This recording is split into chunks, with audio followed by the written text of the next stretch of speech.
Episode 1153 से 1155 reborn in martial world. यह story मेरे चैनल एडिशन पर अपलोड किए गया है। चलिए शुरू करते हैं। शुरू करने से पहले सब्सक्राइब करो मेरे चैनल एडिशन को, ताकि मुझे वीडियो जल्दी अपलोड करने का मोटिवेशन आ सके और आपको भी मजा आएगा। सभी मंदिर तीर्थस्थल उस व्यक्ति को अपने पक्ष में चाहते थे।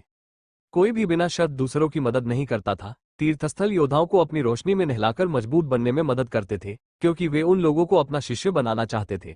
तीर्थस्थल उनके अपने प्रभावशाली समूह थे, इसलिए उन्हें हर समय मजबूत बने रहने की जरूरत थी। भविष्यवक्ता भी एक उदाहरण था। वो फॉर्चून श्राइन के भविष्य के लिए दक्ष को एक शिष्य के रूप में भर्ती करना चाहता था। वो शून्य क्षेत्र वाले मंदिर से होकर वहां पहुंचा था, इसलिए उसे यहां आना चाहिए। एक दूत ने कहा, उससे पहले भी हमने उसे नोटिस किया था। यही कारण है कि 12 तीर्थस्थल अब आपस में जुड़े हुए हैं। क्या आपको नहीं लगता कि आप हास्यास्पद हो रहे हैं? एक अन्य दूत ने ठंडे अंदाज में कहा, उसके पास एक प्राचीन राजा का शरीर है जो उसे जन्म के समय विरासत में मिला था। कुछ अन्य विशेष शरीरों के विपरीत उसे सावधानी से संभालना चाहिए। उसके शरीर को धोया भी जा सकता है। स्नो तीरथ के दूत ने कहा, दक्ष उलझन में था। जन्म के समय विरासत में मिला। यदि माधव के पास भी राजा प्रकार का शरीर था, शाही अमर शरीर, तो मानस के पास भी संभवतः राजा प्रकार का शरीर था, लेकिन वो केवल 8वीं मंजिल पर खड़ा था। आपके मंदिर के सदस्य भी मेरे मंदिर में आ सकते हैं और फिर शून्य क्षेत्र की रोशनी से नहा भी सकते हैं। शून्य क्षेत्र मंदिर के दूत ने कहा, अगर वे चाहें। स्नो मंदिर के दूत ने कहा, ठीक है, तो फिर लोगों को फिर से चुनने की अनुमति दे। आप क्या सोचते हैं? शून्य क्षेत्र मंदिर तीर्थस्थल के दूत ने कहा, ठीक है। अग्नि मंदिर को कोई आपत्ति नहीं है। अग्नि मंदिर के दूत ने कहा, दानव मंदिर भी स्वीकार करता है। एक काले दिखने वाले दूत ने कहा, मुझे भी कोई आपत्ति नहीं है। एक अन्य दूत ने कहा। सभी सहमत थे, क्योंकि उन्हें अपने धर्मस्थलों पर भरोसा था। आखिरकार जब लोगों ने अपना धर्मस्थल चुना था, तो वे क्यों छोड़ेंगे? वैसे भी धर्मस्थलों के बीच मतभेद इतने बड़े नहीं थे। लेकिन स्नो तीरथ के दूत ने कुछ नहीं कहा। उसने तो भौहें भी सिकोड़ ली। उसे पता था कि शायद कोई स्नो तीरथ को छोड़कर चला जाएगा, कोई ऐसा व्यक्ति जो फॉर्चून श्राइन भी गया हो। इसलिए उसे उम्मीद थी कि वह किसी दूसरे तीर्थ के लिए नहीं जाएगा। नोट, ध्यान दे, धर्मस्थल, मंदिर, तीर्थ और तीर्थस्थल ये सभी एक ही है, इसलिए कंफ्यूज ना हो। वाक्य के आधार पर इनका उपयोग किया जा रहा है। स्नो तीर्थ, आप क्या सोचते हैं? शून्य क्षेत्र मंदिर के दूत ने कहा। 11 तीर्थस्थल सहमत थे, लेकिन स्नो तीर्थ के दूत ने भौहें सिकोड़ी। वो जानता था कि उसके पास कोई विकल्प नहीं था। ठीक है, मैं सहमत हूं, दूत ने सिर हिलाते हुए कहा। ठीक है, चलो फिर से शुरू करते हैं। उन्हें चुनने दें कि वे फिर से किस मंदिर में शामिल होना चाहते हैं। शून्य क्षेत्र मंदिर के दूत ने कहा। जब लोगों ने ये खबर सुनी तो वे आश्चर्यचकित हो गए। अगर वे कोई अलग मंदिर चुनते तो उन्हें अलग अलग शक्तियां मिलती, और लोग उत्सुक थे। शायद वे ये देखना चाहते थे कि दूसरे मंदिर कैसे हैं। इस समय किसी को नहीं पता था कि दूसरे मंदिर में जाने पर क्या होगा। वे क्या करेंगे? आप समझ रहे हैं कि हम किस बारे में बात कर रहे हैं, है ना? अगर आप 7वीं मंजिल पर आने में कामयाब रहे, तो इसका मतलब है कि आप बहुत प्रतिभाशाली हैं। हम आपकी ताकत को पहचानते हैं, इसलिए आप चाहे कोई भी मंदिर चुने, आप कुछ खास सीखेंगे। अब आपके पास एक नया मंदिर चुनने का विकल्प है। आप जहां हैं वहीं रहें या किसी दूसरे मंदिर में चले जाएं और हम आपका फैसला जान लेंगे। एक दूत ने कहा, और सभी को निर्णय लेने के लिए छोड़ दिया। अगर हम कोई दूसरा मंदिर चुनते हैं, तो हम वापस कैसे जाएंगे? दक्ष ने पूछा। दक्ष स्नो साम्राज्य से होकर आया था, इसलिए अगर उसने दानव मंदिर चुना, तो क्या वो उस साम्राज्य में नहीं जाएगा जहां दानव मंदिर था? क्या लोग उसे मारना नहीं चाहेंगे अगर उन्होंने अपने साम्राज्य में किसी अजनबी को देखा? आपको इसके बारे में चिंता करने की जरूरत नहीं है। आपके पास आपके द्वारा चुने गए मंदिर की आभा होगी, इसलिए कोई भी आप पर हमला करने की हिम्मत नहीं करेगा। एक दूत ने कहा। दक्ष को नहीं पता था कि क्या करना है। वो अन्य लोगों से अलग था। अगर उसने कोई दूसरा मंदिर चुना, तो क्या स्नो मंदिर हसिका को अस्वीकार नहीं करेगा? दक्ष को अभी भी याद था कि दूत उसके प्रति कितना ठंडा था। दक्ष, हसिका ने कहा। वो सोच रही थी कि स्नो मंदिर दक्ष के लिए उपयुक्त नहीं था और उसे कोई दूसरा मंदिर चुनना चाहिए। दानव मंदिर या शून्य क्षेत्र वाला मंदिर, दोनों ही दक्ष के लिए स्नो मंदिर से बेहतर थे। दक्ष ने स्नो तीर्थ के दूत को देखा। वो हिल नहीं रहा था और दूत इंतजार कर रहे थे। यदि आप स्नो तीर्थस्थल चुनते हैं, तो मुझे बहुत खुशी होगी, लेकिन यदि आप दानव तीर्थस्थल या कोई अन्य तीर्थस्थल चुनते हैं, तो मैं समझ सकता हूँ। मैं आपकी प्रेमिका को 8वीं मंजिल पर भेजूंगा और उसे बर्फी देवी की रोशनी में स्नान करने दूंगा, और भले ही वो अभी उतनी मजबूत नहीं है, लेकिन उसका भविष्य उज्ज्वल होगा। दूत ने दक्ष से टेलीपैथी का उपयोग करते हुए कहा, जैसे कि वो जानता था कि दक्ष चिंतित था। दक्ष को संदेह था, दूत उसके साथ अच्छा व्यवहार क्यों करेगा? क्या वो जानता था कि दक्ष के पास एक विशेष शरीर था और वो एक और तीर्थस्थल चुनने जा रहा था? क्या वो उसकी प्रेमिका को एक पद देकर दक्ष को जीतने की कोशिश कर रहा था? इसलिए अगर हसिका अविश्वसनीय हो गई तो दक्ष अभी भी स्नो तीर्थस्थल से जुड़ा रहेगा। दक्ष सोच रहा था। बज़ बज़ छायाएं टिमटिमाने लगी। बहुत से लोग दूतों के पीछे चले गए, लेकिन बहुत कम लोगों ने दूसरे मंदिर में जाने का विकल्प चुना था। हसिका, मैं दानव मंदिर जा रहा हूं, दक्ष ने टेलीपैथी का उपयोग करते हुए हसिका से कहा। दूत तुम्हें कुछ नहीं करेगा, दक्ष ने कहा। ठीक है, जाओ, मैं तुम्हारे मेरे दानव भगवान बनने का इंतजार नहीं कर सकती। हसिका ने शालीनता से मुस्कुराते हुए कहा, ठीक है, किसी दिन मैं अपनी बर्फ देवी से प्यार करूंगा। दक्ष ने उसके गालों को सहलाते हुए कहा। फिर वो दानव मंदिर के लिए रवाना हो गया। हसिका ने उसकी ओर देखा और फिर स्नो दूत के पीछे जाकर खड़ी हो गई। 12 दूतों ने युवा योद्धाओं को देखा और फिर 9वीं मंजिल पर बैठे युवक को देखा। वे ये देखने के लिए बेताब थे कि वो कहाँ जाएगा। अपनी क्षमताओं के साथ यदि आप शून्य क्षेत्र तीर्थस्थल चुनते हैं तो आप और भी अधिक शक्तिशाली बन जाएंगे। शून्य क्षेत्र तीर्थस्थल के दूत ने कहा, अग्नि तीर्थ आपके लिए अधिक लचीला होगा। अग्नि तीर्थस्थल के दूत ने कहा, अपने जन्मजात शरीर के साथ यदि आप दानव मंदिर चुनते हैं तो आप एक देवता बन जाएंगे। दानव तीर्थस्थल के दूत ने कहा, एक जन्मजात अमर शरीर बेहद शक्तिशाली हो सकता है।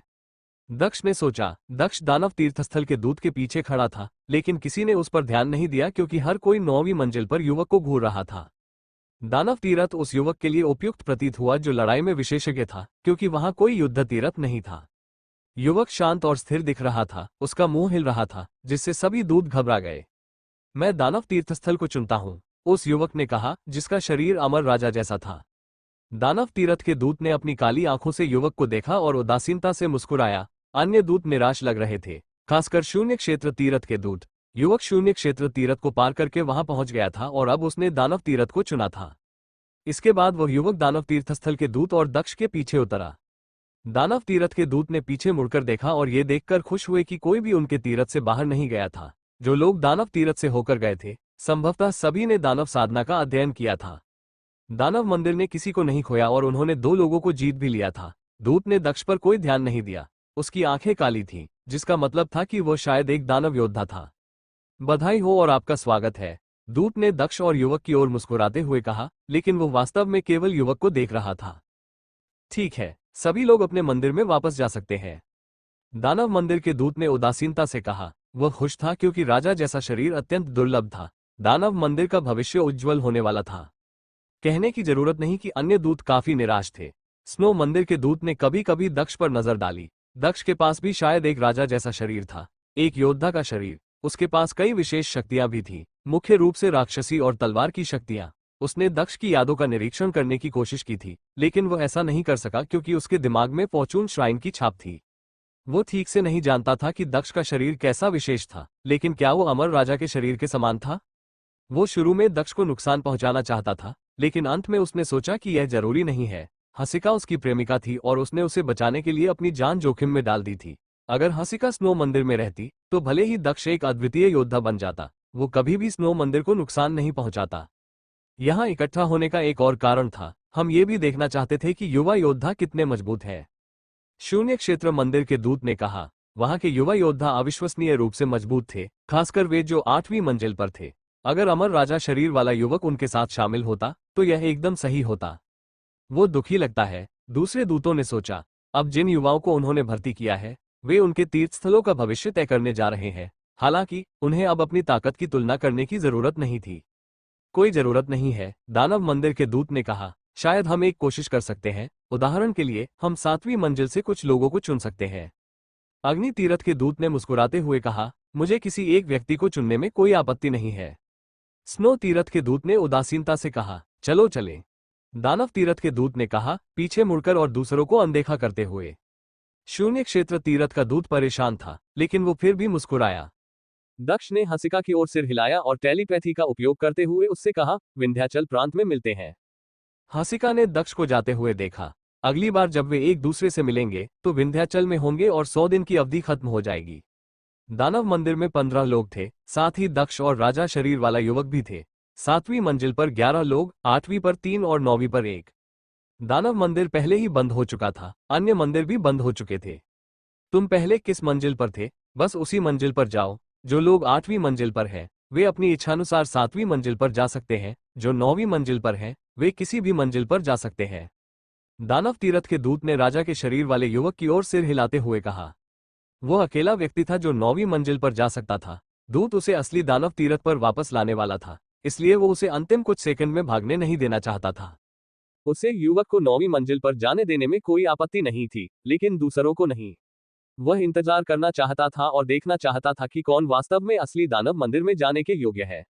उसे ये देखना था कि कौन उसकी परीक्षा पास कर सकता है, फिर वह उन्हें अवसर दे सकता था।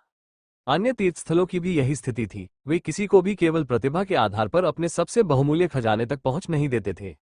वे तब तक जोखिम नहीं लेते थे जब तक कि उन्हें पता न चल जाए कि किसी का शरीर राजा जैसा है। मैं 8वीं मंजिल पर जाना चाहता हूं, किसी ने कहा, जिससे दूत पीछे मुड़ा। दक्ष ही वो व्यक्ति था जिसने अपनी बात रखी थी। उसने पूरे समय कुछ नहीं कहा था। वो इस बात से नाराज भी नहीं था कि दूत ने पूरे समय उसे अनदेखा किया था। लेकिन बेशक दक्ष अभी भी 8वीं मंजिल पर जाना चाहता था। वो दानव तीर्थस्थल पर आया था, इसलिए उसे इसका पूरा लाभ उठाना था, अन्यथा वो स्नो तीर्थस्थल में ही रहता। दूत ने दक्ष को देखा और मुस्कुराया। उसने कहा, मुझे दिखाओ कि तुम राक्षस साधना में कितने अच्छे हो। दक्ष ने एक कदम आगे बढ़ाया, दूत की ओर देखा और फिर उसकी आंखें और भी गहरी हो गईं। उसने अपनी आंखों के माध्यम से राक्षसी इरादे जारी किए। दूत ने दक्ष की ओर देखा और सिर हिलाया। उसने कहा, ठीक है, मैं 7वीं से 8वीं मंजिल तक एक रास्ता बनाऊंगा। यदि आप परीक्षा पास कर लेते हैं तो आप 8वीं मंजिल पर जा सकेंगे।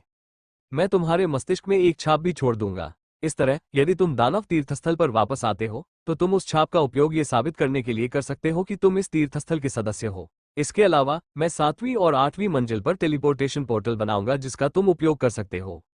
दूत ने कहा। फिर उसने अपनी ईश्वरीय जागरूकता खोली और उन 15 लोगों की ईश्वरीय जागरूकता में छापें प्रेषित की। केवल राजा के शरीर वाले युवक को यह नहीं मिला। इसके बाद दूत ने हाथ हिलाया।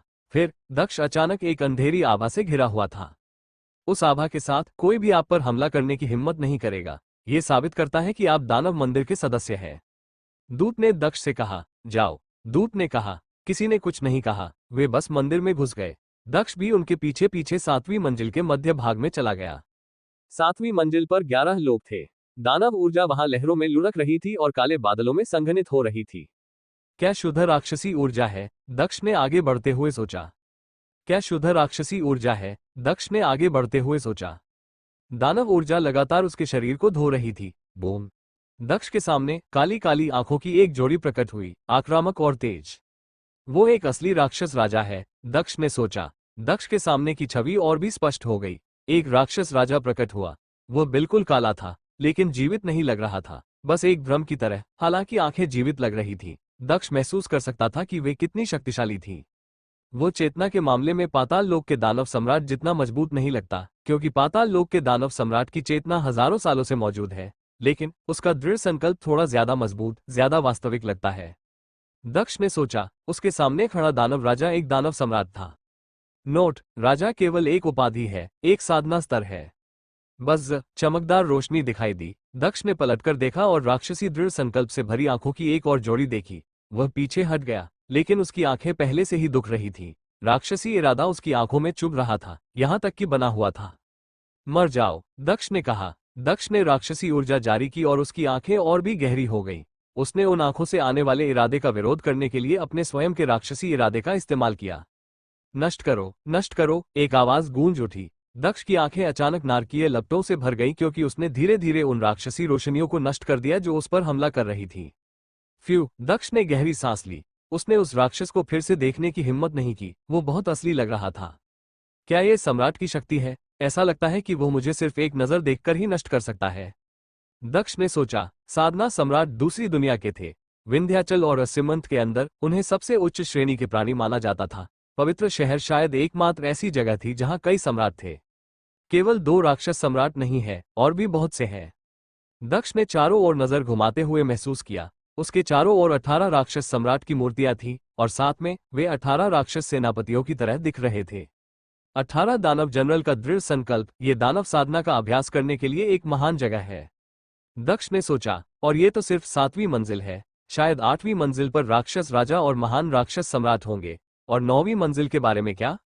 दक्ष ने सोचा। वो उत्सुक था। दक्ष पैर मोड़कर बैठ गया और दानव जनरल के इरादे का अध्ययन करने लगा। उसने अपना सिर उठाया और तीसरी मूर्ति को देखा। पिछली मूर्तियों की तरह ही इसकी आंखें काली थीं और दक्ष की आंखों में गहराई तक घुस गई थी। ये भी उसके पूरे शरीर में फैल गई। उस जनरल का इरादा दानव अग्नि का इरादा लग रहा था। उन आंखों में काली लपटें थीं जो दक्ष को जला सकती थी अगर वह सावधान न रहे। भले ही कोई योद्धा दानव मंदिर की 7वीं मंजिल पर जाने में कामयाब हो जाए, फिर भी वो वहां मर सकता है, किसी को परवाह नहीं होगी। दक्ष ने इरादे को समझने की कोशिश नहीं की। तीसरे दानव जनरल के इरादे पर नजर डालने के बाद उसने चौथे पर नजर डाली।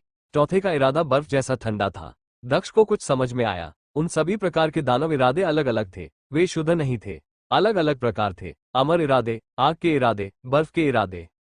दक्ष को एक भयानक प्रकार की राक्षसी मंशा का पता चला। ये संभवतः राक्षस मृत्यु की मंशा थी। ऐसा लग रहा था कि यह पलक झपकते ही लोगों को नष्ट कर सकती है। मैंने पाताल लोक के दानव सम्राट के इरादे का अध्ययन किया है और यह अत्यंत शक्तिशाली है। मेरे पास भी राक्षसी दृष्टि है, लेकिन मैं नहीं जानता कि अपनी आंखों में शक्ति को कैसे संघनित किया जाए। वास्तव में मैं कई प्रकार की गूढ़ ऊर्जाओं को जानता हूँ। अगर मैं उन्हें अपने राक्षसी इरादे के साथ एक साथ मिला सकूं, जैसे कि उन राक्षस जनरलों ने किया था, तो मेरी राक्षसी गूढ़ ऊर्जाएं और भी अधिक शक्तिशाली हो जाएंगी। मैं लोगों को सीधे मार सकता हूं। दक्ष ने सोचा। दक्ष ने फिर उन 18 राक्षस जनरलों के इरादों का अध्ययन करना शुरू किया। वो क्रॉस लेग बैठा था और एक राक्षस जनरल की तरह दिख रहा था। उसकी आंखें काली थीं और सभी प्रकार की राक्षसी ताकत से भरी हुई थीं। इसके अलावा दक्ष का लक्ष्य 2 मूर्तियों के इरादे को समझना था, अमर दानव का इरादा और मृत्यु दानव का इरादा। वह चाहता था कि उसकी गूढ़ ऊर्जाएं उन प्रकार के इरादों के साथ मिलकर एक हो जाएं।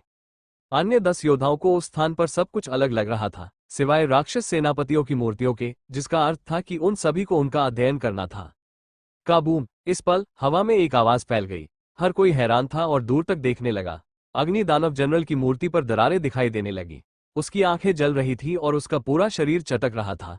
फिर विस्फोट की आवाज आई और एक मूर्ति फट गई, जिससे 17 मूर्तियां बच गईं। तभी एक काली रोशनी ने उस क्षेत्र को रोशन कर दिया और फिर गायब हो गई। वह क्या था? दक्ष ने सोचा। वो रोशनी एक पृष्ठ वाले राक्षस ग्रंथ की तरह लग रही थी। क्या मूर्ति इसलिए फट गई क्योंकि किसी ने उसका इरादा समझ लिया था? क्या इसीलिए वह गायब हो गई थी? मुझे तेजी से अध्ययन करने की आवश्यकता है, दक्ष ने सोचा।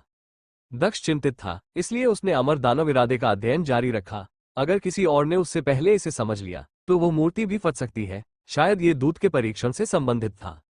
हालांकि अमर दानव के इरादे को समझना इतना आसान नहीं था। यह अन्य प्रकार के इरादों को समझने से भी अधिक कठिन था। अमरता हमेशा के लिए ताकत बनाए रखने की अनुमति देती है, दक्ष ने सोचा। अमर शैतानी इरादा हमेशा के लिए होता है, जिसे नष्ट करना लगभग असंभव है। दक्ष की आंखों में दानवीय इरादे जलते रहे। वो अमर गूढ़ ऊर्जा को किसी भी तरह की गूढ़ ऊर्जा के साथ मिला सकता था, बस उसे ये जानना था कि इसे कैसे नियंत्रित किया जाए। काबूम! बहुत देर बाद एक और मूर्ति फट गई। अब केवल 16 मूर्तियां बची थीं। 7वीं मंजिल पर कोई भी युवा योद्धा कमजोर नहीं था। उनमें से कुछ मध्यम स्तर के स्वर्गीय योद्धा थे जो लंबे समय से राक्षस साधना का अभ्यास कर रहे थे। उन्हें शायद राक्षसी इरादे का गहरा ज्ञान था, लेकिन दक्ष को इसकी परवाह नहीं थी। उसने अपने लक्ष्य पर ध्यान केंद्रित किया। वो अमर दानव जनरल की मूर्ति को समझना चाहता था। कुछ समय बाद दक्ष के शरीर के चारों ओर अमर ऊर्जा के धागे दिखाई दिए और कमरे में ऊर्जा के साथ जुड़ गए। फिर ये लहरों में लुढ़कने लगा, मानो अमर इरादे को नष्ट नहीं किया जा सकता। दक्ष अमर राक्षसी इरादे में नहा रहा था। दक्ष की आंखें भी अमर राक्षसी इरादे से भरी हुई थीं। कच! तीसरी मूर्ति ने धमाका किया। किसी और ने जनरल के इरादे को समझ लिया था। इसी समय काली काली रोशनी कमरे में घुस गई और उस व्यक्ति के मस्तिष्क में घुस गई। जब 5वीं मूर्ति में विस्फोट हुआ, तो अमर दानव जनरल की मूर्ति पर कुछ दरारें दिखाई दी, लेकिन यह विस्फोट नहीं हुआ, ये सिर्फ टूट गया। कच कच और भी दरारें दिखाई देने लगी, लेकिन वो टूटा नहीं। उनमें से कई लोगों ने उस मूर्ति को देखा, ये देखते हुए कि उसमें अमर इरादा कैसे छिपा है। क्या वो टूट सकती है? बस रोशनी आसमान से उतरी और दक्ष की ईश्वरीय जागरूकता में घुस गई।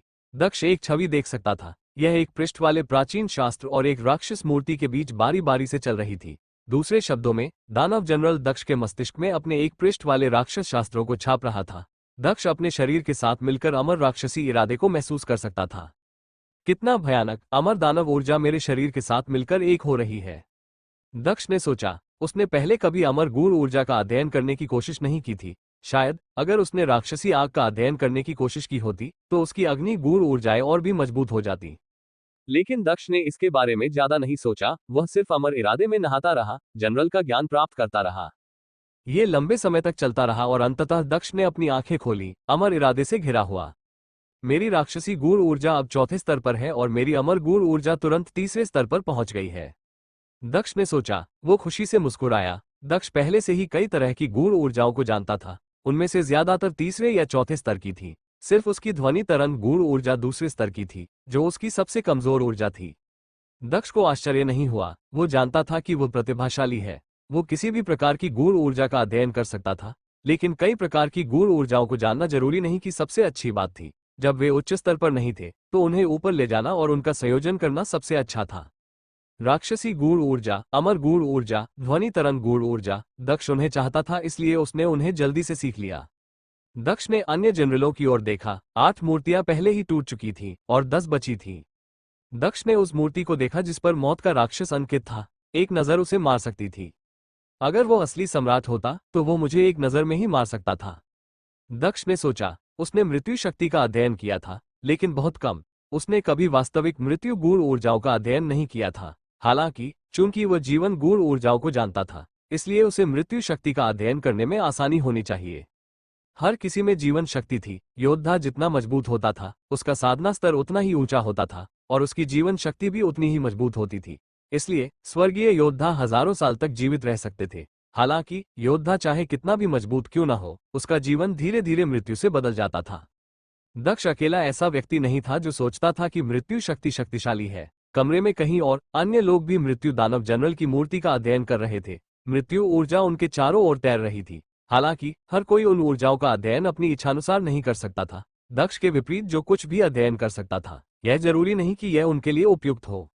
दक्ष ने अमर इरादे की तुलना में मृत्यु इरादे का अधिक तेजी से अध्ययन किया। बहुत समय नहीं बीता था कि मूर्ति पर कुछ दरारें दिखाई देने लगी। दक्ष ने अमर इरादे की तुलना में मृत्यु इरादे का अधिक तेजी से अध्ययन किया। बहुत समय नहीं बीता था कि मूर्ति पर कुछ दरारें दिखाई देने लगी। काचा, मूर्ति थोड़ी और टूट गई और मौत की मंशा दक्ष के मस्तिष्क में घुस गई। फिर मौत की मंशा ने कमरे पर आक्रमण किया, जिससे कुछ अन्य लोगों को भी इसका अध्ययन करने का मौका मिला।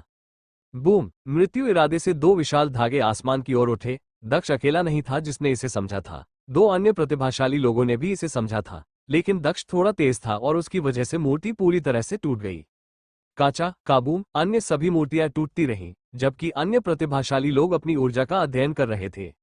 दक्ष मृत्यु इरादे से नहा रहा था। वो पहले से ही 2 प्रकार की गूढ़ ऊर्जाओं को समझ चुका था। यही काफी था। कच, जब आखिरी मूर्ति टूटी तो राक्षसी इरादे ने पूरे कमरे पर आक्रमण कर दिया। एक तेज हवा चली और ऊर्जाएं आसमान की ओर उछली। हवा में भयानक गड़गड़ाहट की आवाजें फैल गईं और एक दरवाजा दिखाई दिया। यह 8वीं मंजिल का रास्ता था। ठीक वैसा ही जैसा दूत ने कहा था। सभी ने सोचा वो बवंडर 8वीं मंजिल तक जाने वाला रास्ता था। इसी समय कमरा बदल गया। 2 लोगों ने दक्ष को ठंडी निगाह से देखा जब उन्हें उसकी मृत्यु ऊर्जा का एहसास हुआ, लेकिन उन्होंने जल्दी से दूसरी तरफ देखा। दक्ष को मारना बेकार था। इसके अलावा वे नहीं जानते थे कि वो कितना शक्तिशाली था। वहां साधना स्तर का कोई मतलब नहीं था। 8वीं मंजिल संभवतः असाधारण होगी। बूम! एक काली सी आकृति बवंडर में कूद पड़ी। हालांकि राक्षसी शक्तियों ने उस पर अत्याचार किया और उसका चेहरा मौत की तरह पीला पड़ गया। हवा दमनकारी थी। 8वीं मंजिल के प्रवेश द्वार के पास यह और भी शक्तिशाली थी। उठो, उस व्यक्ति ने कहा। उस व्यक्ति ने उठने की कोशिश की, लेकिन वह ज्यादा दूर तक नहीं उठ पाया था कि उन ऊर्जाओं ने उसे नुकसान पहुंचाना शुरू कर दिया। बूम! दानव ऊर्जा उसके शरीर के चारों ओर घूम गई और वह ऊपर जाने की कोशिश करता रहा। 7वीं मंजिल पर बहुत सारे महान खजाने थे, इसलिए 8वीं मंजिल और भी बेहतर होगी। वो 4 कदम आगे बढ़ा, प्रवेश द्वार तक पहुंचने से सिर्फ 3 कदम दूर, लेकिन वो आगे नहीं बढ़ सका। जब वो नीचे की ओर गिरा तो गड़गड़ाहट की आवाजें सुनाई दी और वो जमीन पर गिर गया। फ्यू! उस व्यक्ति ने गहरी सांस ली और लंबा चेहरा बनाया। वो मर सकता था। मैं निश्चित रूप से 8वीं मंजिल तक पहुंचने वाला हूं, उस योद्धा ने परेशान होकर सोचा। उसने फिर से कोशिश की, लेकिन इस बार वो और भी दूर चला गया। ऐसा लग रहा था जैसे उनके पास केवल एक ही अवसर था। एक योद्धा ने ठंडे स्वर में कहा, एक राक्षस को कैसे दबाया जा सकता है? उसने उस व्यक्ति की ओर देखा जो असफल हो गया था और हवा में कूद गया। उसने राक्षसी ऊर्जाएं छोड़ी, लेकिन जैसे ही उसने हवा को महसूस किया, उसके चेहरे का भाव पूरी तरह बदल गया। हालांकि वो ऊपर उठता रहा। 3 कदम चलने के बाद उसे एहसास हुआ कि हवा कितनी तेज थी। उसका शरीर लगभग फटने वाला था, लेकिन वो सिर्फ 4 कदम ही चल पाया था। दूसरे राक्षस योद्धा उसे घूर रहे थे, थोड़े चिंतित दिख रहे थे। 2 लोग असफल हो गए थे और उनके पास केवल एक ही मौका था। तीसरा और चौथा प्रयास भी असफल रहा, वह भी केवल 4 चरणों में। 5वां व्यक्ति अंततः 5 कदम चलने में सफल रहा, लेकिन फिर वापस नीचे आ गया। 8वें व्यक्ति ने 6 कदम चलते हुए सबको चौंका दिया। एक और कदम और वह 8वीं मंजिल पर पहुंच जाता। 8वें व्यक्ति ने 6 कदम चलते हुए सबको चौंका दिया। एक और कदम और वह 8वीं मंजिल पर पहुंच जाता। बूम बूम, वो योद्धा अचानक जमीन पर गिर पड़ा और खून की खांसी करने लगा। वो गुस्से में था। एक और कदम, कितने अफसोस की बात है, वो असफल हो गया था, लेकिन वो अभी भी खुद पर गर्व कर सकता था। इस समय 3 लोग बचे थे। हालांकि वे साधना का अभ्यास कर रहे थे। वे अंतिम 3 मूर्तियों का अध्ययन कर रहे थे। मूर्तियों से प्रसारण प्राप्त करने के बाद भी वे अध्ययन जारी रख सकते थे, लेकिन यह उतना कुशल नहीं था।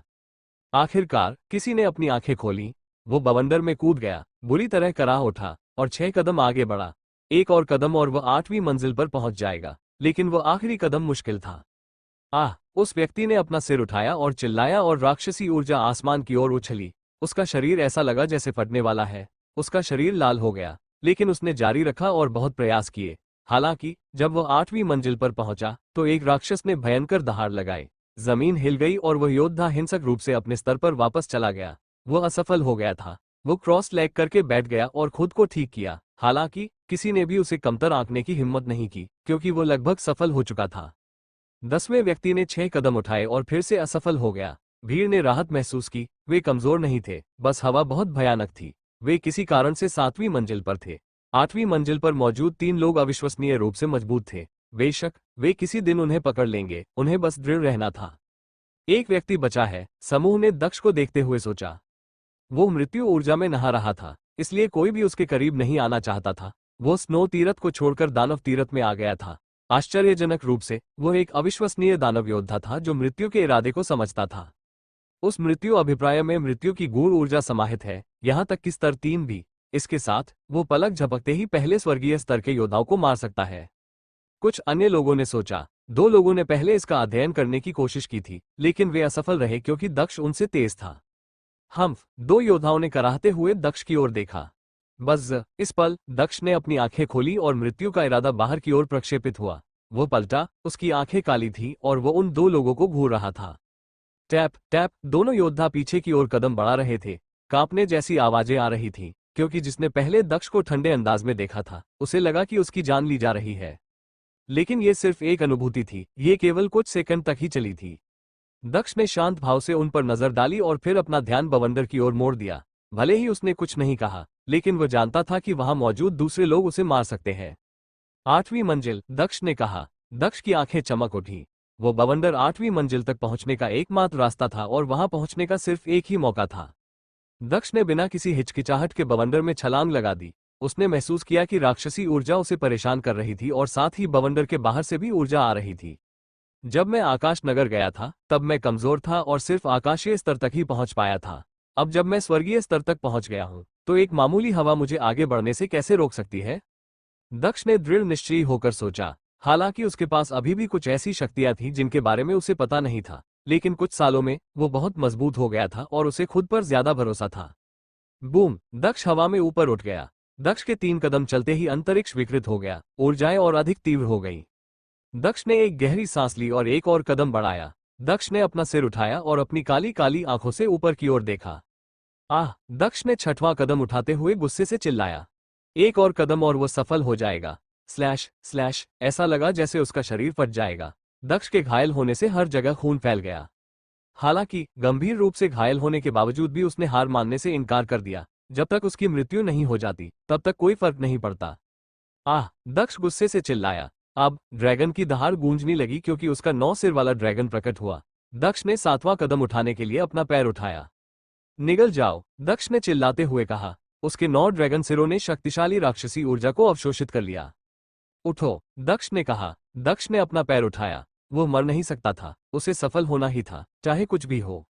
Boom boom! दक्ष अचानक गायब हो गया, जिससे 10 अन्य लोग अचंभित रह गए। स्नो मंदिर से आया योद्धा 8वीं मंजिल तक पहुंचने में कामयाब हो गया था। वो परीक्षा में पास हो गया था, जबकि वे असफल हो गए थे। दूसरे स्वर्गीय स्तर का वो योद्धा लगभग मर चुका था। वो घायल हो गया था, हर जगह खून फैल गया था। उसकी त्वचा, उसकी हड्डियां, उसके अंग दर्द कर रहे थे, लेकिन वो पीछे नहीं हटा। बूम! दक्ष 8वीं मंजिल पर पहुंचा। उसने तुरंत ठीक होने के लिए जीवन ऊर्जा जारी की। 8वीं मंजिल पर जाने के बाद उसकी राक्षसी गूढ़ ऊर्जा अब 5वें स्तर पर थी और वह दूसरे स्वर्गीय स्तर के शीर्ष पर पहुंच गया था। दक्ष साधना के नियमों की अवहेलना कर रहा था। दानव मंदिर, 8वीं मंजिल। दक्ष फुसफुसाया। दक्ष ने चारों ओर देखा और 3 अन्य लोगों को देखा। वे कमरे के अलग अलग कोनों में क्रॉस लेग बैठे थे। वे दीवारों को घूर रहे थे और उनके शरीर में दानव ऊर्जा प्रवाहित हो रही थी। वह, दक्ष ने कहा। दक्ष ने दीवारों की ओर देखा। हर जगह चमकदार चित्र स्क्रॉल थे और उनसे लगातार राक्षसी ऊर्जा बह रही थी। 4 प्राचीन पुस्तकें, दक्ष ने कहा। दक्ष का दिल तेजी से धड़कने लगा क्योंकि उसने उनका निरीक्षण करने के लिए अपनी ईश्वरीय चेतना को मुक्त किया। उन सभी चित्र स्क्रॉल पर राक्षस राजा थे। राक्षस राजा, दक्ष ने कहा। दक्ष ने अपने सामने रखे चित्र स्क्रॉल का निरीक्षण किया। छवि और भी स्पष्ट हो गई, लेकिन उसे एक अजीब सी अनुभूति हुई। ऐसा लग रहा था जैसे उसकी ईश्वरीय चेतना राक्षस राजा को स्पष्ट रूप से नहीं देख पा रही थी। मैं 8वीं मंजिल पर हूँ, इसलिए राक्षस राजा 7वीं मंजिल पर मौजूद राक्षस जनरलों से ज्यादा शक्तिशाली होने चाहिए। हो सकता है कि वे राक्षस राजा वास्तव में राक्षस सम्राट हों या महान सम्राट भी हों। दक्ष ने उत्साहित होकर सोचा, वे 12 मंदिर वास्तव में क्या थे? दक्ष क्रॉस लेग करके बैठ गया और अपनी डिवाइन बुक मार्शल स्पिरिट को मुक्त कर दिया। वो अपने राक्षसी क्षेत्र में बैठ गया और फिर उसकी आंखें और भी गहरी हो गईं। चित्र स्क्रॉल उसके सामने प्रकट हुआ। ऊर्जाएं उसकी आंखों से होकर उसके मस्तिष्क में प्रवेश कर गईं। स्लैश स्लैश, दक्ष को अचानक खून की खांसी आई। उसने अपना सिर नीचे किया और गहरी सांस ली। उसे लगा जैसे वो एक राक्षस में बदल रहा है। कितना भयानक है, दक्ष ने सोचा। उसकी डिवाइन बुक मार्शल स्पिरिट ने उसे चीजों को और अधिक स्पष्ट रूप से देखने में मदद की, लेकिन जैसे ही उसने राक्षस राजा को और अधिक स्पष्ट रूप से देखा, 100 मीटर लंबा विशालकाय व्यक्ति प्रकट हुआ, जो पूरी आबादी को कुचलने में सक्षम प्रतीत हो रहा था। दक्ष ने उसे देखा और तुरंत सोचा कि वह मरने वाला है। उसे अचानक उसे देखना बंद करना पड़ा। कुछ सेकंड और वह मर जाता। एक राक्षस राजा, उसकी चेतना एक विशाल शहर में बदल सकती है और लाखों लोगों को मार सकती है। दक्ष ने सोचा। उसने एक विशाल शहर देखा था और वहां खंडहर भी थे। क्या वो पवित्र शहर था? दक्ष ने फुसफुसाते हुए कहा। अब उसे समझ में आ गया था कि वो हमेशा अपनी मार्शल स्पिरिट का इस्तेमाल चीजों का अध्ययन करने के लिए नहीं कर सकता। 7वीं और 8वीं मंजिल पर राक्षस भयानक थे और अगर वह उनका बहुत करीब से निरीक्षण करता तो वे उसे घायल कर सकते थे या मार भी सकते थे। वो चित्र स्क्रॉल एक पागल दानव था। बाकी 3 का क्या हुआ? दक्ष ने सोचा। दक्ष ने पलटकर दूसरे चित्र स्क्रॉल को देखा। जब उसने उनका निरीक्षण किया तो उसकी आंखें फिर से काली हो गईं। उसे पहले जैसी ही अनुभूति हुई। हालांकि अपनी मार्शल स्पिरिट का उपयोग किए बिना वो नहीं जान सकता था कि वे क्या थे। मुझे पहले ये समझना होगा कि वे राक्षस राजा कौन है और फिर मैं चुनूंगा कि मुझे किसमें दिलचस्पी है। दक्ष ने सोचा। वहां 4 स्क्रॉल थे और दक्ष को यकीन नहीं था कि वो कितने का अध्ययन कर सकता है। इसलिए उसे पहले ये पता लगाना था कि वे क्या हैं और फिर वो चुनेगा जो उसे सबसे ज्यादा पसंद है। दक्ष ने दूसरे चित्र स्क्रॉल को देखा और अपनी डिवाइन बुक मार्शल स्पिरिट के साथ उसका निरीक्षण किया। जब उसने इसे जांचा तो भूकंप की आवाजें तुरंत शुरू हो गईं और खून के छींटे पड़ने लगे। उसका चेहरा मौत की तरह पीला पड़ गया। एक नजर पृथ्वी और आकाश को नष्ट कर सकती है, दक्ष ने सोचा। उसने परिदृश्य को देखा था और सोचा था कि पृथ्वी और आकाश ढहने वाले हैं। दक्ष को पीछे हटने के लिए उस दुनिया से अपना संबंध तोड़ना पड़ा था। यहां तक कि सम्राट भी उन ऊर्जाओं से नष्ट हो सकते थे।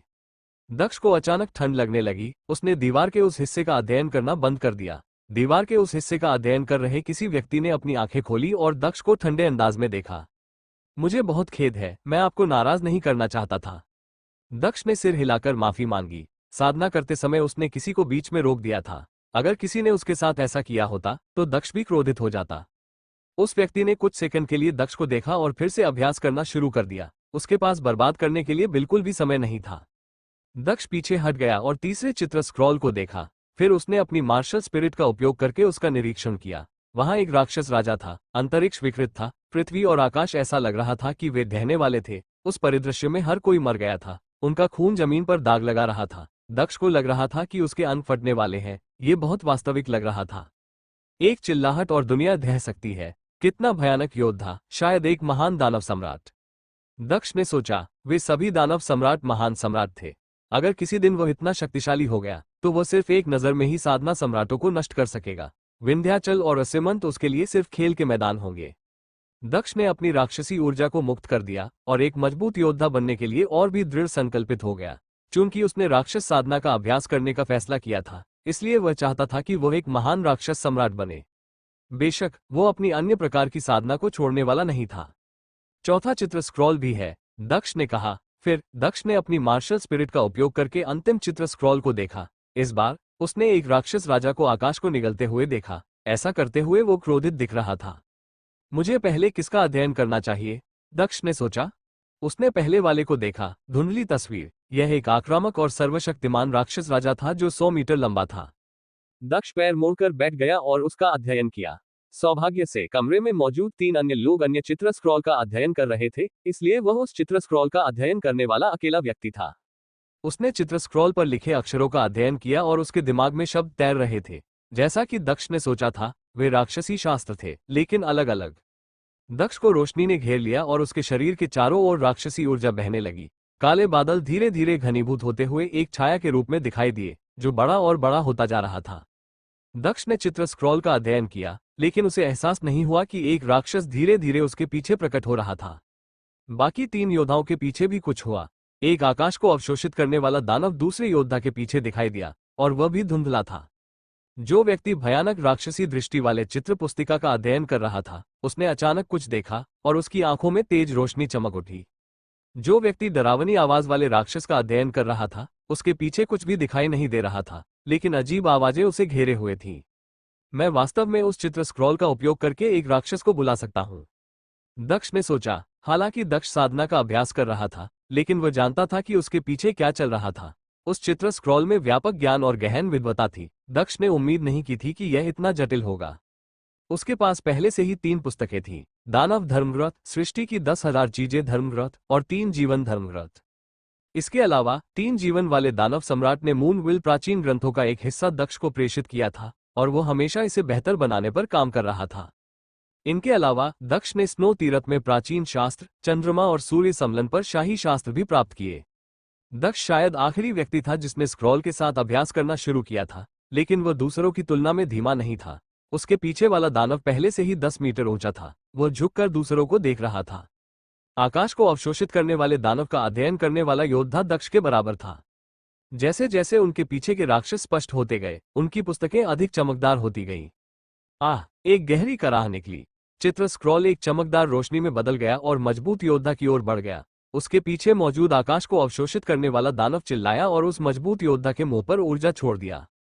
To be continue. अब आगे क्या होने वाला है? क्या दक्ष राक्षस राजा के चित्र स्क्रॉल को समझ पाएगा?